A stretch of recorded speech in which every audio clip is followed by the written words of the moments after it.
வணக்கம் உறவுகளே, மகிழ்ச்சியான காலை வணக்கம். உங்களுக்கு யாருங்க ரொம்ப ரொம்ப பிடிக்கும்?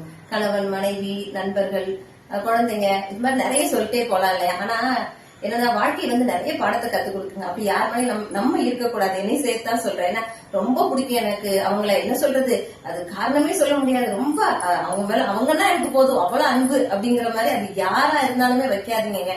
எதனாலும் கேட்டீங்கன்னாங்க, தாமரை இலைமேல் நீர்னு சொல்லியிருக்காங்க இல்லையா, அது மாதிரி வாழ பழகிறது ரொம்ப ரொம்ப நல்லது. நான் பழகிட்டேனான்னு கேட்டீங்கன்னா அதுக்கு உண்டான ப்ராசஸிங்ல இருக்கேன்னு வச்சுக்கோங்களேன். ஏன்னா நம்ம அப்படி இருக்கும்போது நம்மளும் காயப்படுத்திக்க வேண்டாம், நம்ம கூட பயணிக்கிறவங்களும் காயப்படுத்திக்க வேண்டாம். ஏன்னா நம்ம வைக்கிற அன்பு எல்லா மனிதர்களும் அதே அன்பு நமக்கு திருப்பி கொடுப்பாங்க அப்படின்னு நம்ம சொல்ல முடியாது. அதுக்கு நான் என்ன சொல்றேன்னா, அந்த அன்பை உங்க மனசுக்குள்ள வச்சுக்கோங்க. அவங்க கிட்ட அந்த அன்பை கூட எதிர்பார்க்க கூடாது. அதான் நம்ம சொல்லுவோம் இல்லையாங்க, எதையுமே எதிர்பார்க்காத ஒரு அன்புன்னு சொல்லுவாங்க. ஆனா அந்த இடத்துல ஒரு எதிர்பார்ப்பு இருக்கும். என்னன்னு கேட்டீங்கன்னா அன்பு மட்டும்தான். சோ நம்ம அதை எதிர்பார்க்கவும் வேண்டாம், அவங்களையும் காயப்படுத்திக்கவும் வேண்டாம். இது தொடர்ந்து பேசணும். சரியாங்க?